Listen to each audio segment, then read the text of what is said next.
Hey, good morning, guys. I got something else here I'd like to share. So this is coming from Matthew, okay? And I like the format where I put the words out, I put the scripture out, and then I tell you I tell you what it is that I have to share about it. I like the way that works, so I'm gonna keep going with that for now. But it says in Matthew chapter 7, and it's well, I'll just start from verse 12. So it says, "Therefore, all things whatsoever ye would that men should do to you, do you even so to them. For this is the law and the prophets." And the law and the prophets is, the Old Testament. This is what the law is built upon. Jesus, he said that all of the law and all of the prophet is fulfilled in loving God with all your heart, mind, soul, and strength, and loving your neighbor as yourself. It's all fulfilled in those two. Verse 13, "Enter ye in at the straight gate, for wide is the gate, and broad is the way that leadeth to destruction, and many there be which go in thereat. Because straight is the gate, and narrow is the way which leadeth unto life, and few there be that find it." Oh, I'm sorry, I read that in the wrong context. "Because straight is the gate, and narrow is the way which lead unto life, and few there be that find it. Beware of false prophets, which come to you in sheep's clothing, but inwardly they're ravening wolves."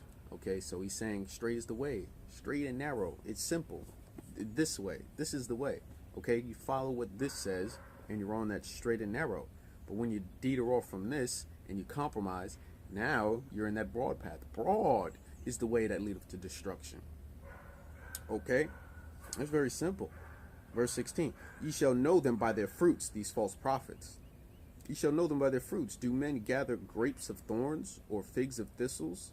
Okay, so check this out. Okay, he's saying ye shall know them by their fruits. Ye shall know them. Okay, now he's saying, do men gather grapes of thorns or figs of thistles? Right? Grapes of thorns or figs of thistles. "Even so, every good tree bringeth forth good fruit." So even with that, do you gather good or bad, right? Do you gather good or bad? So he's saying, even with that idea that you only gather the good, even so,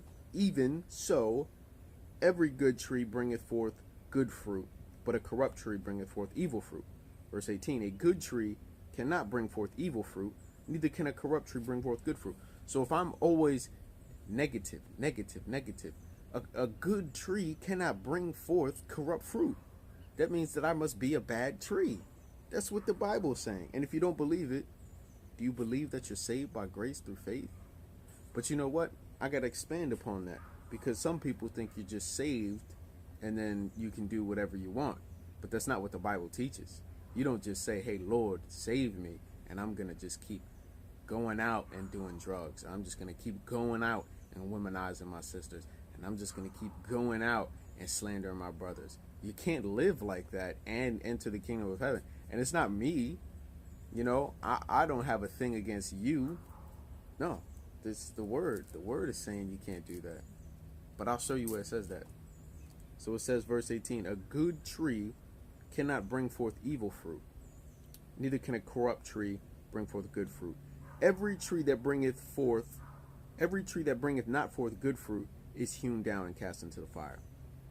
Every tree that doesn't bring forth good fruit, God will cast into the fire. He will. Verse 20, "Wherefore by their fruits ye shall know them." Okay?